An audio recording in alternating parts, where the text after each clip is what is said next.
One of the things you said that I believe, is a big part of this signature frequency is for everybody to be their authentic selves, because then they can be the true blueprint that they came here to be. But a lot of people are afraid what people are going to say or judge them, especially if they start saying, I'm having visions, or I'm hearing voices, or I'm starting to see UFOs. And could part of this be due to the fact that they have maybe some soul contracts or some entities that they didn't realize might be attached? And would it be helpful if I put something on my Instagram page for people, just a generic blank contract that someone could print off that states I'm sovereign and the only contract I made was with my avatar or my being? Would this then help people to maybe release some of that, those attachments, or some of those contracts that they don't even know are still going on? So that would help a great deal, but let us just elaborate on that. Let us elaborate on that. Because what's true is that every being is attracting circumstances, events, and other beings, whether they are in the physical or not in the physical. They are attracting all of that based on their level of resonance at this particular moment in time, right? And so what is most effective in terms of releasing what you would call attachments or releasing one from contracts is actually if you help people shift above that energetic frequency into a different frequency. Because if they are able to rise above, then what's true is that any of those attachments, any of those contracts can't actually reach them because there's no longer a resonance there. So the question is, would a contract that you're speaking of, would that help people elevate their energy out of the bandwidth where they are actually in resonance with those types of beings? And the answer to that is yes for some and no for some, right? Because we are speaking of every individual is on a different level of consciousness.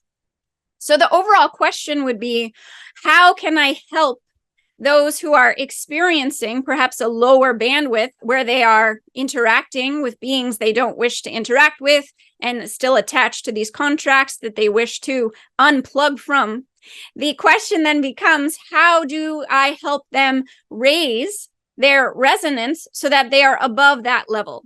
Now, we recommend this quite a lot, but it is a spiritual practice that is most effective when done regularly. Karen was just speaking of this on her channel recently, which is the practice of meditation. Because through the practice of meditation, you begin to disconnect from the dominant frequency on your planet at this time, which is the frequency of the mental construct, the frequency of the ego construct. So when you meditate and you start to elevate yourself above that level of consciousness, then you be able to, and you start to stabilize that higher level of consciousness, which is almost even more important, is the stabilization of it. Then understand that many of those issues that people experience that are unwanted just are no longer an issue, because it starts to raise their frequency and they're no longer in resonance with it.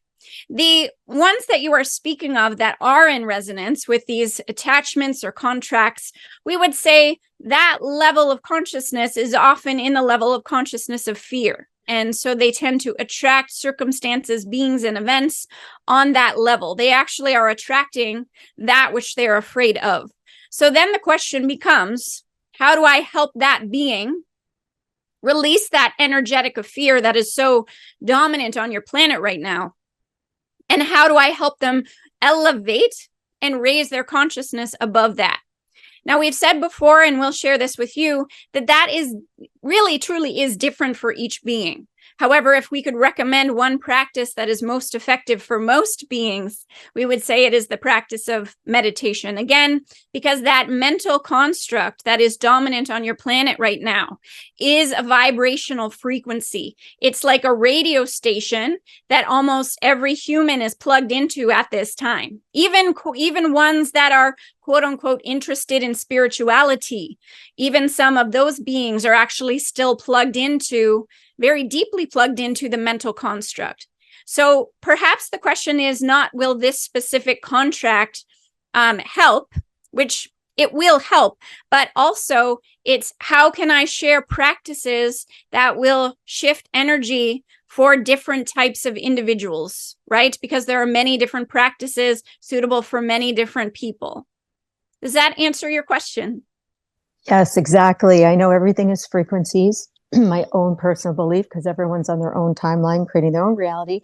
But I've always believed that we're in a matrix composed of light, sound, and vibration, and it's all frequencies. And that, you can believe God is whatever it is, but there's a divine frequency of love that we all come from. And then, it's all distraction from there, because there's really only one true frequency, in my opinion. Now, doesn't mean that this is just what resonates with my soul, and everybody has their own story.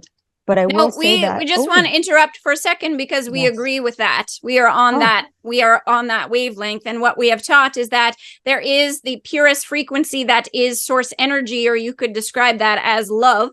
You feel it in your bodies as unconditional love. That is how you know that is the source energy.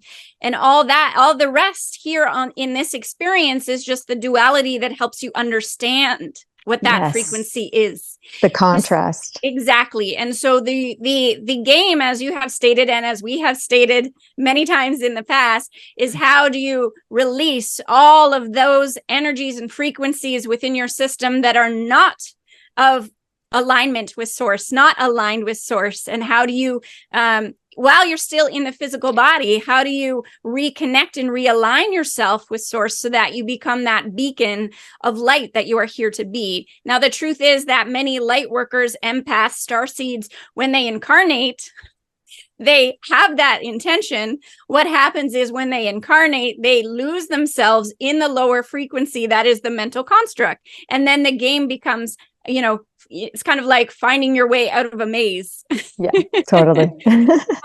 So you've been dropped by a helicopter in the middle of the maze, and now you find your way out. And how you find your way out is by reconnecting with your soul self while you're still in the body, which is usually, for most people, most strongly felt in the heart center. So you disconnect from the head, the mind, the overthinking, and you start to drop down into the heart and reconnect yourself with that frequency of source that exists within you. And then you start to find your way out of the maze, so to speak.